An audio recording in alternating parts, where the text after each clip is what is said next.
Hello and good morning to all of you. आशा करते हैं कि आप सब अच्छे होंगे और आपकी तैयारी भी अच्छी चल रही होगी। तो इस क्लास में अपन पढ़ रहे हैं स्टेटमेंट एंड कंक्लूजन। तो जो भी छात्र नया है उसको मैं बता दूं कि इस चैप्टर से रिलेटेड एक क्लास पहले मैं पढ़ा चुका हूं और उस क्लास में अच्छे से समझाया गया है कि क्वेश्चन को कैसे पढ़ते हैं और कैसे उसकी सही अप्रोच लगाते हैं और कम समय में उसको कैसे सोल्व किया जाता है। तो जिस स्टूडेंट ने वह क्लास नहीं देखी पहले ही जाके उस क्लास को देखना, बाद में इस क्लास पे आना, ताकि आपको अच्छे से समझ में आएगा। अगर आप डायरेक्ट ये क्लास देखोगे तो कम समझ में आएगा, क्योंकि वहाँ पर थ्योरी में समझाया गया है कि क्वेश्चन को कैसे समझना है और कैसे उसको सोल्व करना है। तो पहले उसको देखना, उसके बाद इसको देखना, तब आपको समझ में आएगा कि कैसे सवाल को सोल्व किया जाता है। और ये चैप्टर एक ऐसा चैप्टर है जिसमें बच्चों को बहुत ज़्यादा कन्फ्यूज होता है कि सवाल को लगाए तो लगाए कैसे, क्वेश्चन के अकॉर्डिंग आंसर दे या अपने अकॉर्डिंग आंसर दे। तो ये वाली बात मैंने कल अच्छे से समझाई है उस वीडियो में। आज दोबारा रिकॉल करा देता हूँ कि क्वेश्चन को कैसे किया जाता है। इसमें मेजरली 3 बातों का ध्यान रखना है अपन को। वो 3 बातों से अपन पूरे चैप्टर को आराम से सोल्व कर सकते हैं। और इस बात का मैं दावा करता हूँ कि ये क्लास आपने देखी और उन 3 बातों को ध्यान में रखते हुए आपने सवालों को सोल्व किया तो कभी भी आपका सवाल गलत नहीं होगा। कोई सा भी एग्जाम हो, एसएससी का हो, रेलवे का होगा, कोई भी स्टेट का होगा या सेंटर का होगा, जहां भी इस चैप्टर से क्वेश्चन पूछा जाएगा वो हमेशा आप सही करके आओगे। वो 3 बातें कौन कौन सी है आज उसको दोबारा समझते हैं अपन कि वो 3 बातें कौन कौन सी है। देखो, पहली बात है कि जो भी कथन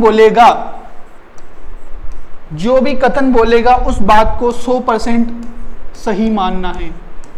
क्या मानना है? 100% सही मानना है। कथन में बोला जा रहा है कि घोड़े गधे होते हैं, तो घोड़े गधे नहीं होते ये बात अपन को पता है, लेकिन कथन बोल रहा है तो अपन को मानना है कि घोड़े गधे होते हैं। यानी कि कथन में जो बोला जाएगा उसको हमेशा सही मानना है, तभी हमारा सवाल सही हो पाएगा। पहली बात ये है। दूसरी बात कि जिस बात की कथन में चर्चा नहीं हो उसका निष्कर्ष हमेशा गलत होता है। समझे बात? मतलब कोई बात कथन में नहीं बोली जा रही, उसके बारे में बिल्कुल भी जिक्र नहीं किया जा रहा और उसका निष्कर्ष निकाल रखा है, तो जिस बात का कथन में जिक्र ही नहीं कर रखा वो निष्कर्ष में कैसे सही हो जाएगी। तो पहली बात ध्यान रखनी कि कथन को 100% सही मानना है। दूसरी बात है कि जिसकी चर्चा कथन में नहीं कर रखी उसका निष्कर्ष हमेशा क्या होगा? गलत होगा। तीसरी बात कि निष्कर्ष में ओनली यानी कि केवल शब्द का यूज कर रखा है। ओनली केवल शब्द का यूज कर रखा है तो कथन में भी वह केवल बोलेगा। यदि उसने कथन में केवल शब्द का यूज नहीं कर रखा और निष्कर्ष में केवल शब्द का यूज कर रहा है तो केवल वाला निष्कर्ष भी हमेशा गलत होगा। ये 3 बातें आप ध्यान रखोगे ना तो कभी भी आपका क्वेश्चन गलत नहीं होगा, चाहे वो कोई से भी एग्जाम में इस चैप्टर से क्वेश्चन पूछ ले। इन 3 बातों को ध्यान रखते हुए अपन सवाल करेंगे तो वो सही होगा। ये बातें अपन ने कल भी पढ़ ली थी। आज जो स्टूडेंट नया है उसके लिए मैंने ये दोबारा बताया है ताकि उसको भी अच्छे से समझ में आ जाए।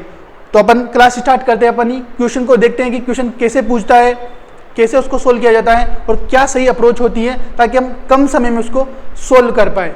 लेकिन उससे पहले जो नया छात्र हैं चैनल को सब्सक्राइब कर लेना और वीडियो अच्छी लगे तो लाइक जरूर कर देना। चलते अपन अपने सवालों पर। कल 15 सवाल कर लिए थे अपन ने, आज उसी को अपन कंटिन्यू रखेंगे। ठीक है, तो 16वें सवाल से अपन स्टार्ट करेंगे। कथन को क्या मानना है? कथन को हमेशा सही मानना होता है। ठीक है, तो ध्यान से पढ़ो क्वेश्चन को और क्वेश्चन क्या बोल रहा है उसको समझने की कोशिश करो। कथन को सही मानो, ट्राई करो। आप ऑफलाइन वाले भी ट्राई करो उसको, अगर हो जाए तो, और ऑनलाइन वाले भी ट्राई करने की कोशिश करो। अगर नहीं होगा तो मैं बताऊंगा। देखो, क्वेश्चन को पढ़ना है, कथन को सही मानना है, उसके आधार पर निष्कर्ष निकालना है। ठीक है, अब देखो पढ़ते हैं अपन कथन को। कथन क्या बोल रहा है? सभी जीवों में पेंगुइन सबसे मैत्रीपूर्ण है, यह कथन बोल रहा है। अपन को यह बात हमेशा सही माननी है। कौन सी? जो कथन बोल रहा है। क्या बोल रहा है कथन? कि सभी जीवों में, एक सेकंड, कि सभी जीवों में जो पेंगुइन होता है वो सबसे मैत्रीपूर्ण होता है, यानी कि फ्रेंडली होता है। ये बात अपन को सही माननी है। अब निष्कर्ष पे आते हैं। निष्कर्ष कैसे निकलेगा? वो कथन के अकॉर्डिंग निकलेगा, ठीक है, अपने अकॉर्डिंग नहीं देना आंसर, कथन के अकॉर्डिंग देना है। कथन जो बोल रहा है वो सही बात है। तो निष्कर्ष पहला पढ़ो, अन्य कोई जीव मैत्रीपूर्ण नहीं होता। क्या ये बात सही है? क्या उसने पेंगुइन की बात करी है कि पेंगुइन मैत्रीपूर्ण होता है, दूसरे किसी अन्य जानवर की उसने बात ही नहीं करी। जब दूसरे अन्य जानवर की बात ही नहीं करी तो निष्कर्ष कैसे सही हो जाएगा? मैंने बोला था जिसकी चर्चा नहीं की जाए वो हमेशा क्या होता है? गलत होता है। तो दूसरे जानवर की चर्चा ही नहीं हुई ना, तो ये तो हमेशा गलत होगा। भाई उसने केवल पेंगुइन की बात करी है, तो अन्य जीव की कहां से बात करी? उसने नहीं करी। तो अन्य जीव से रिलेटेड जितने भी निष्कर्ष होंगे वो क्या हो जाएंगे? गलत हो जाएंगे। तो पहला क्या हो जाएगा? गलत हो जाएगा। दूसरा पढ़ो, पेंगुइन को मनुष्य द्वारा बहुत पसंद किया जाता है। क्या ये बात भी सही है? क्या मनुष्य का भी जिक्र नहीं हो रहा? कथन में मनुष्य का भी जिक्र नहीं हो रहा। वो ये नहीं बोल रहा कि मनुष्य पेंगुइन को पसंद करते हैं, नहीं बोला ना। जब कथन में उसने ये बात बोली ही नहीं कि मनुष्य पेंगुइन को पसंद करते हैं, तो इस बात का उसने निष्कर्ष कैसे निकाल दिया कि पेंगुइन मनुष्य को पसंद करते हैं? यानी कि दोनों बातें कथन में नहीं बोली गई और उनका वो निष्कर्ष निकाल रहा है। तो जिसकी चर्चा ही नहीं की जाएगी वो हमेशा क्या होगा? गलत होगा। तो यहां पर दोनों निष्कर्ष क्या हो जाएंगे? गलत हो जाएंगे। तो इसका आंसर क्या होगा? इसका आंसर होगा ऑप्शन नंबर बी, न तो पस्ट न ही सेकंड अनुसरण करेगा। यानी कि दोनों ही गलत हो जाएंगे, न तो पस्ट और न ही सेकंड, दोनों ही अनुसरण नहीं करेगा। यहां पर नहीं करेगा ना, आ रही है समझ? ठीक है। और ये आरआरबी ग्रुप डी में पूछा गया सवाल है। तो जितने भी क्वेश्चन कराए जाएंगे वो प्रीवियस ईयर क्वेश्चन होंगे, सारे के सारे इंपॉर्टेंट होंगे। तो क्लास मिस मत करना, बहुत जरूरी क्लास रहने वाली है। और जिसको समझ में नहीं आ रहा वो कमेंट में जरूर बताना कि समझ में क्यों नहीं आ रहा, मैं अच्छे से समझाने की कोशिश करूंगा। और ऑफलाइन वाले भी जरूर बताना कि समझ में नहीं आया सर। बाकी मैंने कल अच्छे से समझाने की कोशिश करी थी, जिसने वो क्लास नहीं देखी ना, पहले उसको देखना, बाद में इसको देखना, जब अच्छे से समझ में आएगा, क्योंकि वहां मैंने डिटेल में पढ़ाया है। आज अपन को बस क्वेश्चन करने हैं। तो चलते अपन नेक्स्ट सवाल पर। नेक्स्ट सवाल क्या बोल रहा है? सवाल को देखो, कथन को सही मानो और निष्कर्ष लगाने की खुद से कोशिश करो। नहीं होगा तो मैं बताऊंगा, क्योंकि अगर सब कुछ आता तो यहाँ क्लास में क्या लेने आते? नहीं आता, सीखने ही तो आते हैं। तो गलती करोगे तभी सीखेंगे, और गलती कब करेंगे? जब खुद से ट्राई करने की कोशिश करेंगे तभी गलती होगी। तो खुद से करने की कोशिश करो। देखो कथन को पढ़ो, कथन क्या बोल रहा है? इन दिनों बढ़ती आबादी और बढ़ते कचरे की तेजी को देखते हुए अपशिष्ट प्रबंधन हमारे देश की सबसे महत्वपूर्ण चिंताओं में से एक है। सही बात है कि बढ़ती आबादी और कचरे से सब कुछ परेशान है, सरकार भी परेशान है, लोग बाग भी परेशान है। तो कथन यही बोल रहा है कि बढ़ती आबादी और कचरे की तेजी से अपशिष्ट प्रबंधन से हमारे देश की सबसे महत्वपूर्ण चिंताओं में से एक है। ये बात हमेशा सही है और कथन भी ये बोल रहा है। तो इसके अकॉर्डिंग अपन को निष्कर्ष निकालना है। तो करने की कोशिश करो कि कौन सा निष्कर्ष सही है, कौन सा गलत है, खुद से करने की कोशिश करो एक बार। तो निष्कर्ष पढ़ते हैं अपन। न गलने वाला अपशिष्ट पदार्थ हमारे पर्यावरण को बहुत नुकसान पहुंचाता है और विभिन्न बीमारियों को पैदा करता है। क्या ये बात सही है? क्या ये बात सही है? क्या देखो, जो न गलने वाला है मतलब जैसे मान लो कोई प्लास्टिक की चीजें है। अब प्लास्टिक की चीज तुम कितना ही उसको फेंक दो कचरे में, वो कभी भी नहीं गलेगी। प्लास्टिक की पन्नी हो गई, कभी भी नहीं गलेगी, और उससे क्या होगा? पर्यावरण प्रदूषण होगा ही होगा। तो जो न गलने वाली चीजें हैं वो हमारे पर्यावरण को क्या करती है? नुकसान पहुंचाती है, और उससे क्या होती है?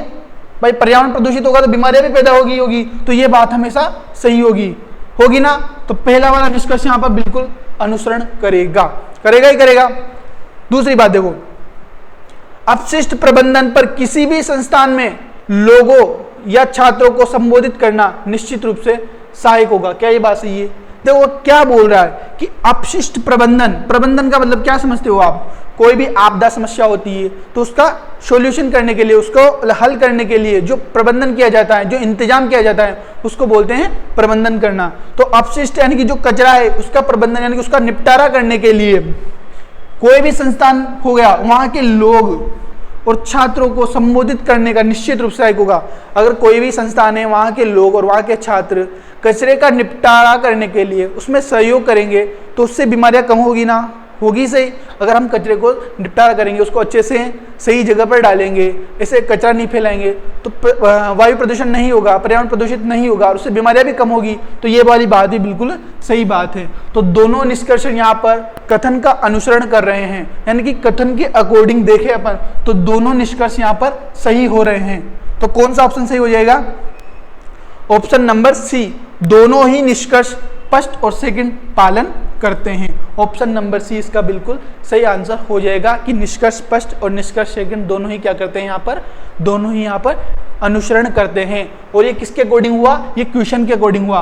अपने अकॉर्डिंग कभी भी आंसर नहीं लगाना है। आंसर कैसे लगाना है? आंसर हमेशा कथन के अकॉर्डिंग लगाना है, कथन को सही मानते हुए आंसर लगाना है, तो आंसर हमेशा सही आएगा, कभी भी गलत नहीं होगा वो। ठीक है, समझ में आ रहा है? आ रहा है ना? चलते हैं नेक्स्ट सवाल पर। अब आपको 10 से 15 सेकंड का टाइम दूंगा मैं, उसमें आप खुद से करने की कोशिश करना, फिर मैं बाद में बताऊंगा तो उसको मिलाना कि आपने सही किया या गलत। ठीक है ना? तो करो इस सवाल को, आपके पास 15 सेकंड का टाइम है, हो जाता है 15 सेकंड में, क्योंकि यहाँ पर कुछ थ्योरी तो है ही नहीं कि कुछ अलग से सोल्व करना है, बस पढ़ना है, थोड़ा सा दिमाग लगाना है और सोल्व करना है तो हो जाएगा। थोड़ा बड़ा कर लेता हूँ इसको। करने की कोशिश करो, थोड़ा सा टाइम दे रहा हूं मैं आपको। जो कथन बोल रहा है उस चीज को सही मानो और निष्कर्ष निकालो। देखो कथन क्या बोल रहा है कि नीतू 3 समान आकार के थैलों के साथ, ये निष्कर्ष वाला नहीं है, ये सवाल थोड़ा अलग है। यहां ये बोला जा रहा है कि इसने जो बात बोली, क्वेश्चन जो बात बोल रहा है वो किन कथनों के आधार पर सही है, यानी कि पहले कथन को पढ़कर क्या हम इसका आंसर दे सकते हैं, या फिर दूसरे कथन को पढ़कर इसका आंसर दे सकते हैं, या फिर दोनों को पढ़कर दे सकते हैं। यानी कि वो बोलना चाहता है कि पहले कथन में इतनी जानकारी दे रखी है क्या कि इसके माध्यम से हम कथन का आंसर दे दे, या फिर दूसरे कथन में इतनी जानकारी दे रखी है कि इसको पढ़कर अपन इसका आंसर दे दे, या फिर दोनों को मिलाने पर जानकारी मिल रही हो जिससे अपन इसका आंसर दे दे। तो इसके लिए क्वेश्चन को ध्यान से पढ़ो। क्वेश्चन क्या बोल रहा है कि नीतू 3 समान आकार के थैलों के साथ बाजार जाती है। नीतू है, उसके पास 3 थैले हैं, 1 थैला, 2 थैला और 3 थैला। तीनों का आकार क्या है? एक ही आकार है और उसमें सामान भी बराबर बराबर मात्रा में माते हैं। ठीक है, 3 थैले मिलकर, तो वो पूछा कि 3 थैले मिलकर कुल कितना वजन उठा सकते हैं। यानी कि क्वेश्चन ये जानना चाहता है कि इन तीनों थैलों को मिलाने पर ये तीनों थैले कितना वजन उठा सकते हैं, बस ये बताना है। अब इतनी जानकारी अपन को पहले से मिल जाए तो पहला इसका आंसर हो जाएगा, दूसरे से मिल जाए तो दूसरा हो जाएगा, और दोनों से मिलेगी तो दोनों हो जाएंगे। तो पहले कथन को पढ़ो, प्रत्येक थैले का आधा 1 kg है। यानी कि ये बोल रहा है कि प्रत्येक थैले का आधा, यानी इसका आधा कितना है? 1 kg है। जब आधा 1 kg है तो पूरा कितना हो जाएगा? 2 kg हो जाएगा। भाई आधा 1 kg है तो पूरा 2 kg, और इसमें 2 kg तो इसमें भी 2 kg, और इसमें 2 kg तो इसमें भी 2 kg, यानी कि टोटल कितना हो गया? 6 kg। क्वेश्चन में पूछा यही तो है कि कुल कितना वजन होगा, यानी कि अपन पहले कथन को पढ़कर ये बता सकते हैं कि टोटल वजन कितना होगा? 6 kg होगा। अब दूसरा कथन भी पढ़ो, दूसरा क्या बोल रहा है? पहला और दूसरा थैला हरा है जबकि तीसरा थैला काला है। अब इससे कोई मतलब नहीं है, वो हरा हो चाहे काला हो चाहे पीला हो, दूसरा क्वेश्चन उसने ऐसे ही दिया है फालतू में ही, इसका कोई मतलब नहीं है। कलर थोड़ी ना पूछा है उसने पूछा टोटल कितना वजन उठा सकते हैं, तो पहले कथन से अपन बता सकते हैं कि 6 किलो वजन होगा। तो दूसरा क्वेश्चन तो उसने ऐसे ही दिया, तो ये वाला गलत हो जाएगा, पहला सही हो जाएगा। तो आंसर कैसे देंगे? अकेले कथन 1 पर्याप्त है, अकेले कथन 2 पर्याप्त हैं, या दोनों, या तो कथन फर्स्ट या कथन सेकंड पर्याप्त है। कथन फर्स्ट और सेकंड एक साथ पर्याप्त है, तो उसमें कौन सा आंसर होगा? पहला वाला। केवल अकेला ही पर्याप्त है, अगर वो नीचे वाली लाइन नहीं भी देता ना तब भी अपन आंसर दे सकते थे कि टोटल वजन कितना होगा? 6 किलो होगा। तो इसका आंसर देने के लिए केवल कथन 1 ही पर्याप्त है। ऐसे सवालों का आंसर ऐसे दिया जाता है। आ रही है समझ में? चलते हैं नेक्स्ट सवाल पर। नेक्स्ट सवाल क्या बोल रहा है? देखो इसको भी पढ़ो और खुद से लगाने की कोशिश करो एक बार। बहुत इंपॉर्टेंट टॉपिक है और बहुत इंटरेस्टिंग भी है।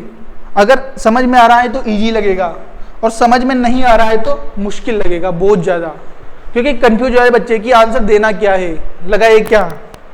अगर आप अच्छे से समझ रहे हो ना तो अच्छे से प्यार से समझ में आएगा ये, लेकिन अगर कंफ्यूज हो रहे हो तो कुछ भी समझ नहीं आएगा। इसलिए वो 3 बातें जो मैंने बोली थी उनका ध्यान रखना है। कौन सी बातें थी? पहली बात थी कि कथन को हमेशा सही मानना है। दूसरी बात थी कि जिसकी चर्चा नहीं की जाएगी वो हमेशा निष्कर्ष में गलत होगा।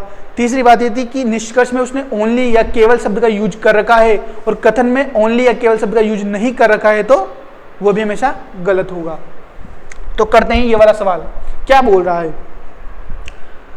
दूर के डोल सुहाने, ये कोई मुहावरा है, दूर के डोल सुहाने होते हैं। इसका अर्थ होता है कि दूर की वस्तु या चीज प्रिय लगती है। यानी कि कोई इंसान है, उसके पास घर है, प्रॉपर्टी है, पैसा है, फिर भी उसको हमेशा दूसरे का ज़्यादा लगता है कि उसके पास इतना पैसा है, उसके पास इतनी प्रॉपर्टी है, उसके पास ये है वो है। तो हमेशा अपनी चीज़ों को नहीं देखता, वह दूसरों की चीज़ों को देखता है। इसको बोलते हैं दूर का डोल सुहाना, यानी कि दूसरों की चीज़ें प्रिय लगती है, खुद की नहीं। तो इस मुहावरे का मतलब ये होता है। तो इसको सही मानते हुए अपन को निष्कर्ष का आंसर देना है। तो निष्कर्ष स्पष्ट क्या बोल रहा है? निष्कर्ष स्पष्ट बोल रहा है कि मनुष्य जीवन में कभी भी पूरी तरह से संतुष्ट नहीं होता। क्या ये बात सही है? क्या ये बात बिल्कुल सही है। मनुष्य के पास जितना पैसा आ जाएगा, जितनी धन दौलत आ जाएगी, वो चाहता है कि मेरे पास और आए, मैं जितना कमा रहा हूँ उससे ज़्यादा और कमाऊँ। तो वो कभी भी संतुष्ट नहीं होता है, वो चाहता है कि मैं और ज़्यादा कमाऊँ। उसके पास जो भी चीज़ आएगी वो चाहता है कि मुझे और मिले, वो कभी भी संतुष्ट नहीं होगा। और कथन भी यही बात बोल रहा है कि दूर के डोल सुहाने होते हैं, यानी कि दूसरों की वस्तु प्रिय लगती है, यानी कि दूसरों के पास ज़्यादा संपत्ति है तो वो हमें प्यारी लगेगी, खुद की नहीं। तो कभी भी संतुष्ट नहीं होगा व्यक्ति। ये वाली बात बिल्कुल सही हो रही है।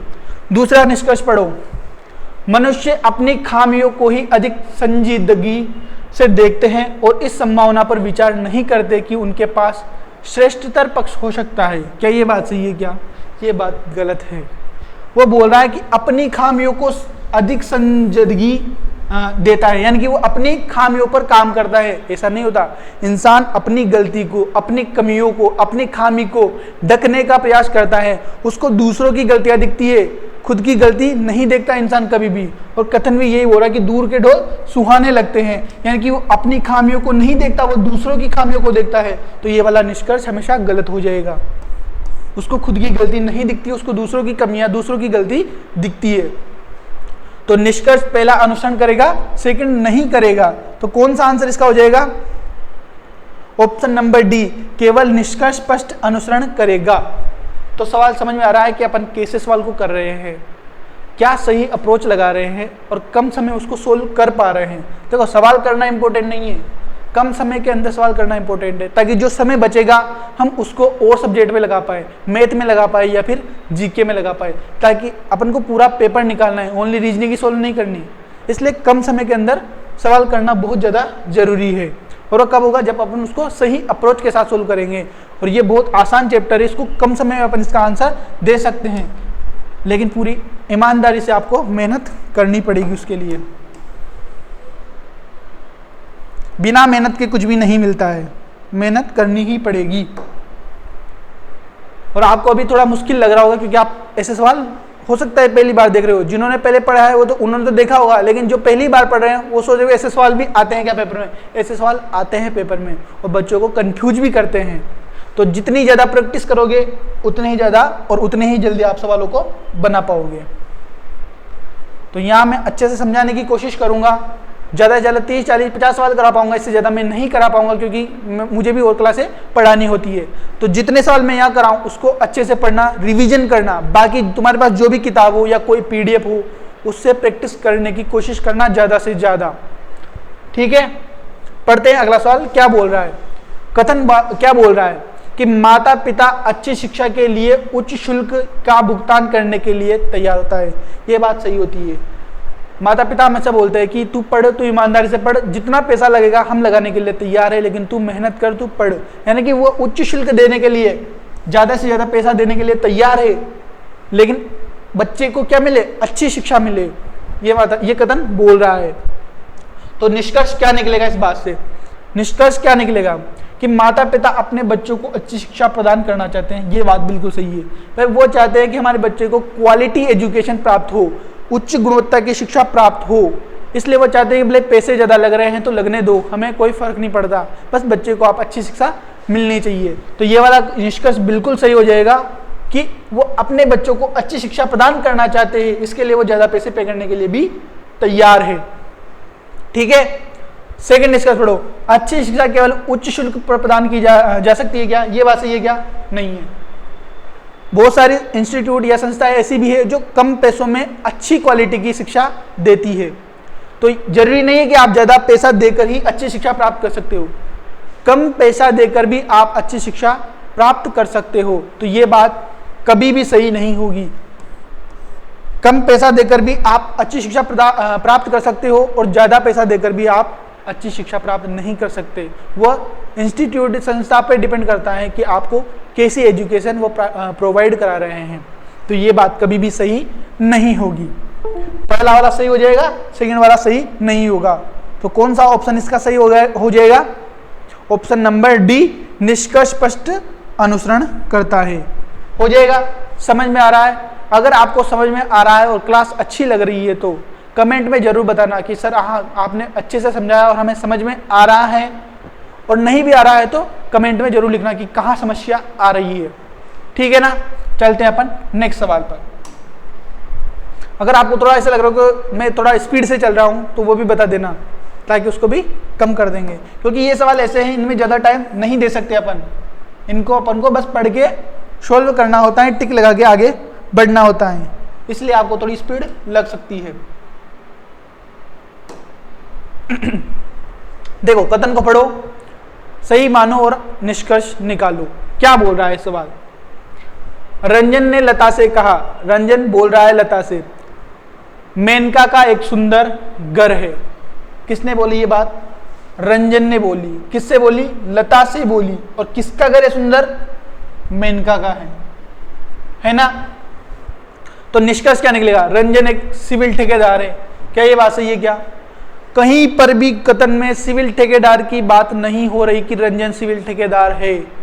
कोई आम इंसान भी बोल देता है, अगर उसको कोई घर अच्छा लग रहा है, कोई वस्तु अच्छी लग रही है, तो किसी से भी उसकी तारीफ कर देता है कि मुझे ये चीज़ अच्छी लग रही है, या उसकी घर अच्छा है, उसकी ये वस्तु अच्छी है।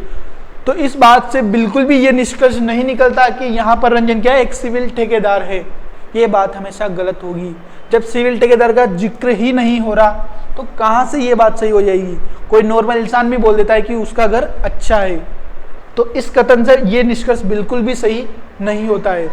सेकंड निष्कर्ष अपन पढ़ते हैं, लता को घरों का शौक है। क्या घरों का कभी किसी को शौक होता है? ज़्यादा से ज़्यादा किसी इंसान के पास एक दो घर होते हैं। घरों का कोई शौक थोड़ी होता है कि आज इसमें कल उसमें। और कथन के आधार पर यह बात कभी भी सही नहीं होगी। कथन रंजन बोल रहा है लता से कि मेनका का एक सुंदर घर है, तो रंजन ने नॉर्मली वो बात बोली है, उसको अच्छा लगा वो घर, इसलिए वो बोल रहा है कि लता मेनका के पास एक अच्छा घर है। इसका मतलब ये नहीं है कि लता को घरों का शौक है। तो ये वाला कथन भी हमेशा गलत हो जाएगा। तो यहाँ पर दोनों ही गलत हो जाएंगे, कोई भी कथन का अनुसरण नहीं करेगा। तो कौन सा ऑप्शन इसका सही आंसर होगा? इसका सही आंसर होगा ऑप्शन नंबर सी, न तो फर्स्ट और न ही सेकंड अनुसरण करेगा। यानी कि एक भी निष्कर्ष कथन का अनुसरण नहीं करेगा। इस तरीके से सवाल को सोल्व किया जाता है, उसको पढ़कर समझकर और थोड़ा सा अपनी बुद्धि का उपयोग करते हुए सवाल को सोल्व किया जाता है। तो कभी भी सवाल गलत नहीं होगा। चलो नेक्स्ट सवाल पे चलते हैं। देखो इस सवाल को, ये क्या बोलना चाहता है और तुम इससे क्या समझ रहे हो। करने का प्रयास करो, पेन कॉपी उठाओ और थोड़ा सा सोल्व करने की कोशिश करो। इसमें तो क्या पेन कॉपी की जरूरत भी नहीं पड़ती, माइंड में हो जाता है, बस पढ़ना ही तो है, थोड़ा सा दिमाग लगाओ। क्वेश्चन को पढ़ो। एक समूह संगति नहीं है, संगीत है। एक समूह संगीत प्रदर्शन देखने के बाद सतीश ने टिप्पणी की, मृणाल ने अच्छा गाया। कोई संगीत हो रहा है कहीं पर, वहां पर सतीश ने देखा किसी को और बाद में बोल रहा है कि मृणाल ने अच्छा गाया। उसने एक कमेंट करी कि मृणाल ने अच्छा गाया। तो इससे क्या निष्कर्ष निकलता है कि सतीश ने मृणाल के गायन की प्रशंसा की। क्या ये बात सही है? भाई उसने अगर टिप्पणी की कि मृणाल अच्छा गा रहा है, इसका मतलब क्या होता है? इसका मतलब ये होता है कि उसने मृणाल के गायन की प्रशंसा की।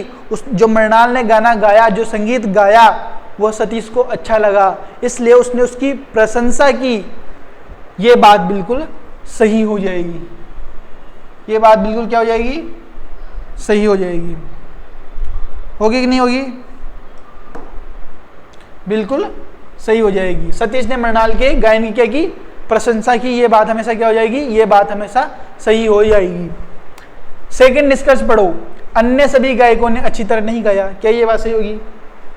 क्या ये बात सही होगी? नहीं होगी। जब अन्य गायकों की कथन में चर्चा ही नहीं की जा रही तो निष्कर्ष कैसे निकाल देंगे अपन उसका?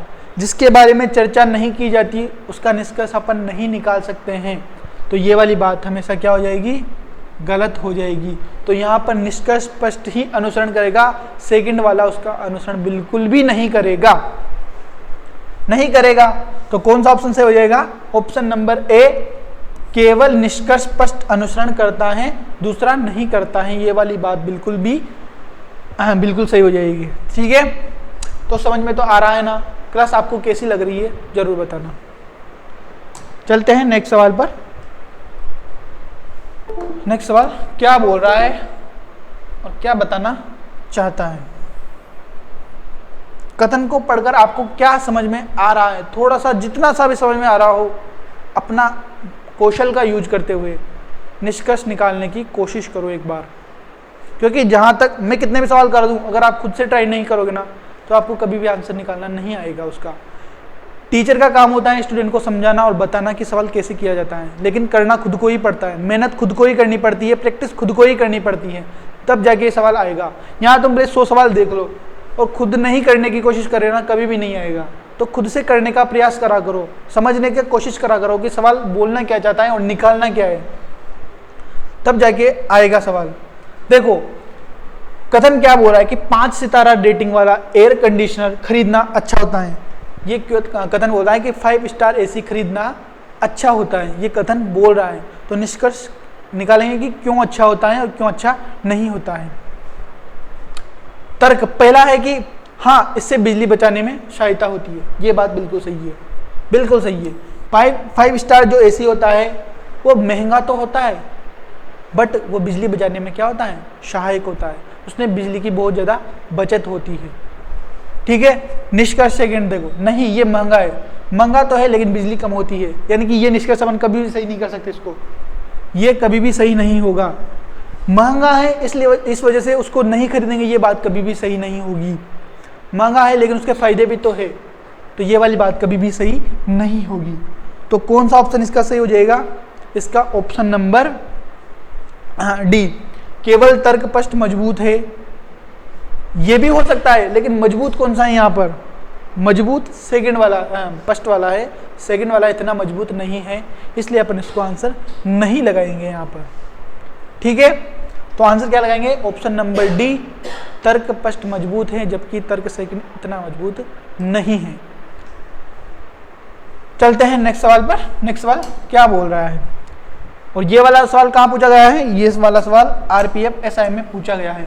तो रेलवे के जितने भी एग्जाम होंगे वो आरपीएफ का हो जाए, कांस्टेबल हो जाए, एसआई हो जाए, एएलपी हो जाए, टेक्नीशियन हो जाए, ग्रुप डी, एनटीपीसी या कोई भी अदर एग्जाम, सारे के सारे क्वेश्चन इसी क्लास से बैठने वाले हैं, क्योंकि अपन प्रीवियस सवालों की प्रैक्टिस कर रहे हैं। यहाँ पर क्वेश्चन की लैंग्वेज चेंज नहीं होगी, कभी भी संख्या चेंज हो जाएगी, लेकिन पैटर्न यही रहेगा। और आपने सवाल क्लास अच्छे से पूरी ईमानदारी से देखी तो एक भी सवाल आपका यहाँ से बाहर नहीं जाएगा, इस बात की गारंटी मैं देता हूँ। ठीक है, तो इसको सोल्व करने की कोशिश करते हैं अपन। कथन क्या बोल रहा है? नैना माही से पेन मांगती है। ये बात कौन बोल रहा है? कथन बोल रहा है कि नैना माही से पेन मांगती है। तो अपन इससे क्या निष्कर्ष निकालेंगे कि नैना के पास पेन नहीं होगा, पर उसके पास पेन नहीं होगा तभी तो पेन मांग रही है। तो पहला निष्कर्ष क्या है कि नैना के पास पेन नहीं है। ये बात बिल्कुल सही है भाई, उसने पेन मांगा माही से, तो क्यों मांगा? अपन किसी से कोई चीज मांगेंगे तो कब मांगेंगे और क्यों मांगेंगे? जब मांगेंगे जब हमें उसकी जरूरत होगी और हमारे पास वो चीज नहीं होगी, तब हम किसी और से वो चीज मांगेंगे। तो ये वाला निष्कर्ष यहाँ पर बिल्कुल सही है कि नैना के पास पेन नहीं है, इसलिए उसने माही से मांगा। और दूसरा निष्कर्ष क्या है कि नैना को कुछ लिखना चाहती है। भाई वो कुछ लिखना चाहती होगी तभी तो उसने पेन मांगा, अगर उसको कुछ लिखना ही नहीं होता तो वह पेन क्यों मांगती? उसको कुछ लिखना है, उसके पास पेन नहीं है, इसलिए उसने माही से पेन मांगा। तो यहाँ पर दोनों निष्कर्ष क्या हो जाएंगे, दोनों ही निष्कर्ष अनुसरण कर जाएंगे। किसका, कथन का। तो कौन सा ऑप्शन सही हो जाएगा, तो ऑप्शन नंबर ए, दोनों निष्कर्ष अनुसरण करते हैं, यहाँ पर इसका बिल्कुल सही आंसर हो जाएगा। समझ में आ रही है बात। चलते हैं नेक्स्ट सवाल पर। करो, खुद से ट्राई करने का प्रयास करो।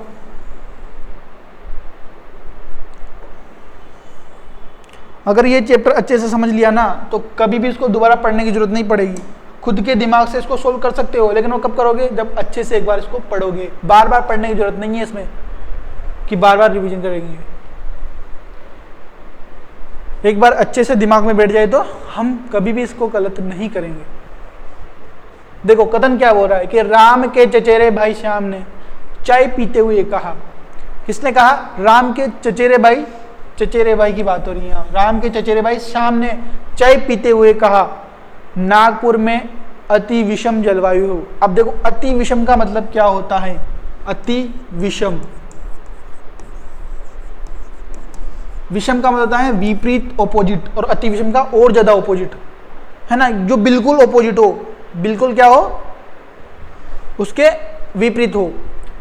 तो निष्कर्ष क्या निकालेंगे इस बात का कि नागपुर में सर्दियों में सर्दी और गर्मियों में गर्मी होती है। ये बात सही होगी क्या, ये बात नॉर्मली सही होती है कि सर्दी में सर्दी होती है और गर्मी में गर्मी होती है। लेकिन उसने क्या बोला है कथन में, कथन को हमेशा सही मानना है अपन को, कथन वाली बात को क्या करना है, हमेशा सही मानना है। तो उसने कथन में ये बोला है कि नागपुर की जो जलवायु है वो क्या है, अति विषम है, यानी कि बिल्कुल ऑपोजिट है। वहाँ पर सर्दी में गर्मी होती है और गर्मी में सर्दी होती है, क्योंकि वहाँ की जलवायु क्या है, बिल्कुल अति विषम है, बिल्कुल ऑपोजिट है। तो ये वाली बात कभी भी सही नहीं होगी। यहाँ सर्दियों में गर्मी होगी, गर्मी में सर्दी होगी, लेकिन ये उल्टा बोल रहा है, तो ये वाला निष्कर्ष कभी भी सही नहीं होगा, ये वाला गलत हो जाएगा। यहाँ पर सेकंड वाला देखो, राम और श्याम चचेरे ममेरे भाई बहन हैं। क्या ये बात सही होगी, ये बात बिल्कुल सही होगी, क्योंकि कथन में उसने बोला है कि राम के चचेरे भाई श्याम ने। ये बात किसने बोली है, राम के चचेरे भाई श्याम ने ये बात बोली है। तो राम और श्याम एक दूसरे के क्या हो जाएंगे, चचेरे भाई बहन हो जाएंगे। तो ये वाली बात बिल्कुल भी सही हो जाएगी यहाँ पर। तो निष्कर्ष सेकंड अनुसरण करेगा, जबकि पहले वाला नहीं करेगा। तो कौन सा ऑप्शन सही हो जाएगा, ऑप्शन नंबर बी, केवल तर्क सेकंड निहित है, पहला नहीं है, ये वाला ऑप्शन इसका सही आंसर हो जाएगा। होगा कि नहीं होगा, हो जाएगा। चलो देखो फिर अगला सवाल। जहां तक समझ में नहीं आएगा वहां तक अपन इसकी प्रैक्टिस करते रहेंगे, क्योंकि प्रैक्टिस से ही सब कुछ होता है। एक दो सवाल समझ के आगे बढ़ जाएंगे तो ना तो आपको कुछ समझ में आएगा, ना इस क्लास का कोई फायदा होगा।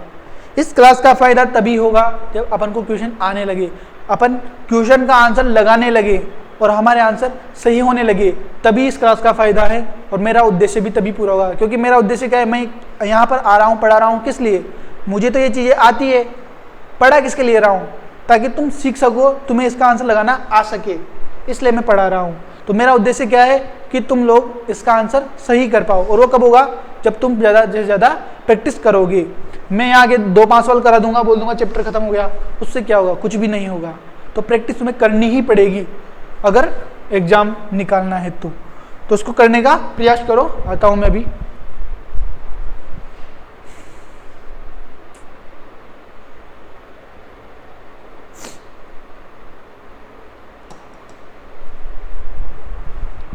देखो सवाल को क्या बोल रहा है सवाल।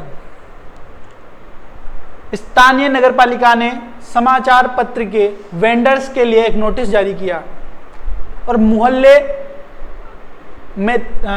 3 में, कोई मोहल्ला होगा, पुल के निर्माण के लिए स्थानीय ठेकेदारों के मुहरबंद निवेदियां आमंत्रित की जाती है।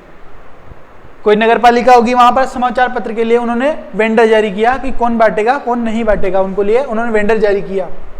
तो निष्कर्ष क्या निकलता है कि नगरपालिका एक पुल बनाने की योजना बना रही है। ये बात सही है क्या, बिल्कुल सही है, क्योंकि उसने बोला है कि मोहल्ले 3 में पुल के निर्माण के लिए स्थानीय ठेकेदारों के मोहरबंद निविदियां आमंत्रित की जाएगी, यानी कि उनको पुल बनवानी है, उसके लिए ठेकेदारों की जरूरत है। ये बात किसने बोली है? ये बात कथन ने बोली है। और कथन को सही मानेंगे तो ये वाला निष्कर्ष बिल्कुल सही होगा कि नगर पालिका को क्या है, एक पुल बनाने के योजना बना रही है, इसलिए उसको क्या है, ठेकेदारों की जरूरत है। ये वाली बात बिल्कुल सही हो जाएगी। दूसरा देखो, वो जानना चाहती है कि कितने ठेकेदारों को दिलचस्पी होगी। ये बात बिल्कुल गलत है। उसको कोई मतलब नहीं है कि कितने ठेकेदार दिलचस्प हैं या नहीं है, उसको बस अपना काम करवाना है। अपना काम करवाना है तो जितने ठेकेदार आएंगे वो उनमें से सेलेक्ट कर लेंगे कि हाँ भाई इसका बजट भी अच्छा है और हम इससे काम करवाएंगे, बस सेलेक्ट कर लेंगे, उनका काम हो जाएगा। उनको बिल्कुल भी मतलब नहीं है कि कितने ठेकेदार इंटरेस्टिंग हैं या नहीं है। तो ये वाली बात गलत हो जाएगी। तो कौन सा निष्कर्ष अनुसरण करेगा यहाँ पर? यहाँ पर पहला निष्कर्ष अनुसरण करेगा, केवल निष्कर्ष स्पष्ट अनुसरण सही होगा, बाकी दूसरा गलत हो जाएगा यहाँ पर। तो बात समझ में आ रही है सवालों को कैसे लगाया जाता है। अपन ने लगभग 26 सवाल कर लिए और मैंने हर सवाल में आपको अच्छे से समझाने की कोशिश करी है कि सवालों को कैसे किया जाता है और कैसे उसका आंसर लगाया जाता है। तो 2-4 सवाल और करते हैं, फिर इस क्लास को यहीं ख़त्म करेंगे। बस उद्देश्य यही है कि आपको अच्छे से समझ में आए और आप सवालों के आंसर लगा पाओ, इसलिए मैंने 2 क्लासें रखी है। बाकी ये चैप्टर 1 क्लास का ही था, 1 क्लास में ख़त्म हो जाता है, फिर भी मैंने आपके लिए 2 क्लासें रखी ताकि आप अच्छे से समझ पाओ उसको। देखो पढ़ो कथन को, कथन क्या बोलना चाह रहा है। इस बैठक का आयोजन बहुत अच्छे से किया गया। किस बैठक का आयोजन? कोई बैठक होगी जिसका आयोजन अच्छी तरीके से किया गया, जैसा वो चाहते थे वैसी बैठक हो गई। ये बात बोल रहा है कौन? कथन बोल रहा है। तो निष्कर्ष क्या निकलेगा कि आयोजक व्यापार जगत के लोग हैं। क्या ये बात सही है? क्या ये बात हमेशा गलत होगी। उन्होंने व्यापार जगत की यानी कि बिजनेस इंडस्ट्री की कभी बात ही नहीं करी। उन्होंने यहाँ पर कभी बात ही नहीं करी कि जो जिन्होंने आयोजन किया था क्या वह व्यापार जगत के लोग थे? क्या नहीं थे। उन्होंने बात ही नहीं की। जब कथन में वो बात हुई ही नहीं, जिसकी चर्चा ही नहीं हुई, वो तो गलत होगा ना। तो व्यापार जगत के लोग थे या नहीं, ये बात अपन को कैसे पता? जब पता ही नहीं है तो कथन गलत हो जाएगा। दूसरा पढ़ो, आयोजक बैठक का आयोजन करने में बहुत सुव्यवस्थित रहे। ये बात सही है। उन्होंने बोला कि बैठक का आयोजन बहुत अच्छे से किया गया, मतलब वो जैसा चाहते थे वैसी बैठक हो गई। यानी कि बैठक का आयोजन करने के लिए वो क्या थे? सुव्यवस्थित रहे, यानी कि जैसा वो चाहते थे वैसी बैठक हो गई। तो ये वाली बात बिल्कुल सही हो जाएगी। तो यहाँ पर कौन सा निष्कर्ष अनुसरण करेगा? दूसरा करेगा। तो ऑप्शन नंबर सी, केवल निष्कर्ष सेकंड निकलता है, पहला नहीं। चलते हैं नेक्स्ट सवाल पर। अगला सवाल क्या बोल रहा है? तो देखो सवाल को करने की कोशिश करो एक बार, अगर हो जाए तो। अब तो होना चाहिए, लगभग 28 सवाल पे आ गए अपन, अब तो होना चाहिए सवाल। शुरू में मैं समझता हूँ दिक्कत आ रही होगी, लेकिन मैंने इतने सवाल समझा दिए तो अब तो सवाल होना चाहिए। कथन, सचिन तेंदुलकर एक महान क्रिकेटर है। उनका स्टेट ड्राइव देखने में सबसे प्रिय शॉट्स में से एक है। ये बात कौन बोल रहा है? कथन बोल रहा है। तो निष्कर्ष क्या निकलेगा कि सचिन तेंदुलकर अच्छा क्रिकेट खेलते हैं। ये बात सही होगी। जब कथन बोल रहा है कि सचिन तेंदुलकर एक महान क्रिकेटर हैं, जब महान क्रिकेटर हैं तो वो एक अच्छा बल्लेबाज तो होगा ही होगा। जब उसको महान की उपाधि दे रहे हैं अपन की महान क्रिकेटर हैं, तो ये बात तो बिल्कुल सही होगी, क्योंकि वो अच्छा बल्लेबाज है भाई, अच्छा क्रिकेट खेलता है तभी तो महान क्रिकेटर है। तो ये बात हमेशा सही होगी। दूसरा देखो, सभी खिलाड़ी स्टेट ड्राइव खेलते हैं। अब देखो मैंने बोला जिसकी चर्चा नहीं की जाएगी वो हमेशा गलत होगा। यहाँ पर सचिन तेंदुलकर और उसके स्टेट ड्राइव की बात करी जा रही है, दूसरे खिलाड़ियों की बिल्कुल भी बात यहाँ पर नहीं की जा रही है। तो दूसरे खिलाड़ी स्टेट ड्राइव खेलते हैं या नहीं खेलते, अपन को क्या पता? जब हमें पता ही नहीं है भाई दूसरे खिलाड़ी स्टेट ड्राइव खेलते हैं या नहीं खेलते, तो दूसरे खिलाड़ियों के बारे में अपन निष्कर्ष निकाल ही नहीं सकते। जिसकी चर्चा ही नहीं की गई उसका निष्कर्ष कैसे निकाल देंगे? दूसरा गलत हो जाएगा, पहला सही हो जाएगा। तो यहाँ पर निष्कर्ष स्पष्ट अनुसरण करता है, दूसरा नहीं करता है। ऑप्शन नंबर डी इसका सही आंसर हो जाएगा कि निष्कर्ष स्पष्ट अनुसरण करता है। करता है तो समझ में आ रही है बात? आ रही है तो कमेंट बॉक्स में जल्दी से एस लिखो। अगर बात समझ में आ रही है तो कमेंट में जल्दी से एस लिख देना। देखो पढ़ो इसको। कथन क्या बोल रहा है, दुनिया न तो निष्पक्ष और न ही अनुचित है, ये सिर्फ लोगों की मन की स्थिति है। ये बात बिल्कुल सही है। किसी को लगता है कि दुनिया वाले खराब होते हैं, दुनिया वाले मेरे पक्ष में हैं या मेरे पक्ष में नहीं है। कोई बोलते हैं कि दुनिया उचित है या अनुचित है, ये दुनिया के ऊपर नहीं, ये लोगों की सोच के ऊपर डिपेंड करता है। कुछ सोचते हैं कि कुछ लोग अच्छे होते हैं, कुछ सोचते हैं कुछ लोग बुरे होते हैं, कुछ सोचते हैं कि ये मेरे लिए सोचते हैं, मेरे बारे में सोचते हैं, कुछ सोचते हैं कि किसी को मुझसे मतलब ही नहीं है। तो ये बात लोगों की मन की स्थिति पर निर्भर करती है। जैसा वे सोचते हैं ना, वैसे वो दुनिया को मानते हैं। दुनिया अच्छी बुरी नहीं होती, दुनिया जैसी है वैसी है। लोग सोचते हैं कि दुनिया अच्छी है या बुरी, तो लोगों की मन की स्थिति होती है वो कि वो दुनिया को किस नजरिए से देखते हैं। ये कथन बोल रहा है। तो निष्कर्ष क्या निकलेगा, कुछ लोग दुनिया को निष्पक्ष पाते हैं, बिल्कुल सही बात है भाई। कुछ लोग निष्पक्ष पाते हैं क्योंकि उनकी मन की स्थिति वैसी होती है। कुछ निष्पक्ष पाते हैं तो कुछ अपने पक्ष में भी पाएंगे भाई, कुछ निष्पक्ष पाते हैं तो कुछ अपने पक्ष में भी पाएंगे। अगर वो कुछ लोगों की जगह सभी लोग बोल देता, कुछ लोगों की जगह सभी लोग बोल देता, तो ये कथन निष्कर्ष हमेशा गलत हो जाता, क्योंकि सभी तो नहीं पाते, कुछ पाते हैं, कुछ पाते भी नहीं होंगे। उसने बोला है कुछ लोग दुनिया को निष्पक्ष पाते हैं, भाई पाते होंगे, कुछ नहीं भी पाते होंगे, तो ये बात हमेशा सही हो जाएगी। अगर सभी बोलता तो गलत हो जाती। दूसरा निष्कर्ष पढ़ो, कुछ लोग दुनिया को अनुचित पाते हैं, ये बात बिल्कुल सही हो जाएगी भाई। कुछ लोग अनुचित पाते हैं तो कुछ लोग उचित भी पाते होंगे, और सभी लोग बोल देता तो ये भी गलत हो जाता। लेकिन उसने दोनों जगह कुछ कुछ लोग बोला है, तो दोनों ही निष्कर्ष यहाँ पर अनुसरण करेंगे। तो ऑप्शन नंबर कौन सा, बी वाला, दोनों 1 और 2 पालन करते हैं। ऑप्शन नंबर 20 का बिल्कुल सही आंसर हो जाएगा। तो आशा करता हूँ आपको क्लास अच्छी लग रही होगी और अच्छे से उसको समझाने की कोशिश भी कर रहा हूँ मैं यहाँ पर।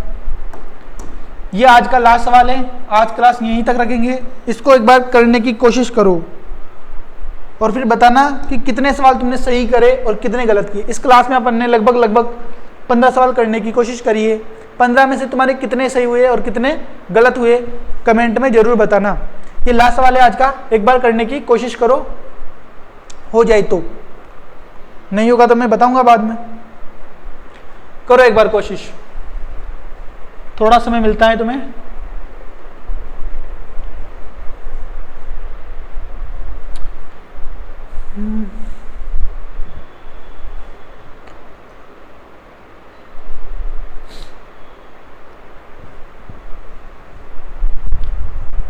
देखो सवाल क्या बोल रहा है, कनाडा में भारी बर्फबारी के कारण कनाडा के लोगों का सामान्य जीवन रुक सा गया है। ये बात कौन बोल रहा है, ये बात कथन बोल रहा है। जो कथन बोल रहा है तो सही मानना ही पड़ेगा अपन को कि कनाडा में भारी बर्फबारी के कारण क्या हुआ, कनाडा के लोगों का जीवन, सामान्य जीवन जो है रुक सा गया है। मतलब भारी बर्फबारी होगी तो आगे सड़कें जाम हो गई होगी, घर वर टूट गए होंगे लोगों के, दुकानें बंद हो गई होगी। तो सही बात है, उनका जो सामान्य जीवन है वह प्रभावित होगा ही से होगा, उससे उनका रुक गया होगा। तो निष्कर्ष क्या निकलेगा कि कनाडा की सरकार को लोगों की मदद करने और जीवन तथा संपत्ति का नुकसान न होने देने का उपाय करना चाहिए। ये बात बिल्कुल सही हो जाएगी कि जब ऐसा बर्फबारी हो रही है तो सरकार हमेशा चाहेगी कि वो लोगों की मदद करे जो मुसीबत में हैं, और उनकी संपत्ति का अगर नुकसान होता है तो वो नहीं होने दिया जाए। ये बात हमेशा सरकार चाहेगी और ये बात हमेशा सही होगी। तो निष्कर्ष स्पष्ट अनुसरण करेगा। सेकंड क्या बोल रहा है कि सरकार को सभी नागरिकों से मौसम बदलने तक घर में ही रहने के लिए कहना चाहिए। ये बात गलत हो जाएगी। देखो काम नहीं रुकेगा, अभी बर्फबारी हो चाहे आंधी आए चाहे तूफान आए, अगर काम होगा तो वो करना ही पड़ेगा। कहाँ तक लोगों से बोलेंगे वो कि घर पे रहो, ऐसा संभव नहीं है। घर पे रहकर कोई भी काम नहीं हो सकता है, बाहर भी जाना पड़ेगा, काम धंधा भी करना ही पड़ेगा। तो सरकार कभी भी ऐसे नहीं बोल सकती लोगों से कि तुम घर पर ही रहकर, कोरोना की बात अलग है क्योंकि वो बहुत विश्व पर फैली गई बड़ी बीमारी थी जिसमें लाखों लोग डेली मर रहे थे। तो तब जरूर बोला गया था कि लॉकडाउन के लिए, फिर भी लोग बाहर जा रहे थे। तो ऐसा कभी भी संभव नहीं होगा कि सरकार लोगों से बोलेगी तुम घर पर ही रहो। तो ये बात हमेशा गलत हो जाएगी। निष्कर्ष स्पष्ट अनुसरण करेगा, निष्कर्ष सेकंड इसका अनुसरण नहीं करेगा। तो ऑप्शन नंबर 20 का बिल्कुल सही आंसर हो जाएगा, सेकंड वाला गलत हो जाएगा। तो चलो आज के लिए इतना ही रखते हैं अपन। बाकी बताना कि आपको क्लास कैसी लग रही है, कैसी नहीं लग रही। और आपको इस क्लास की पीडीएफ चाहिए तो डीजे सर क्लासेस का टेलीग्राम चैनल जरूर ज्वाइन कर लेना। वहाँ पर आपको उसकी सॉल्यूशन की पीडीएफ मिल जाएगी ताकि आप बाद में रिवीजन करना चाहो तब भी इसका एक्सेस आपको मिल जाए। और जिन्होंने चैनल को सब्सक्राइब नहीं किया वो जरूर कर लेना ताकि आप बिल्कुल भी ऐसी क्लास को मिस नहीं करें। चलो मिलते हैं कल, धन्यवाद, अपना ध्यान रखना।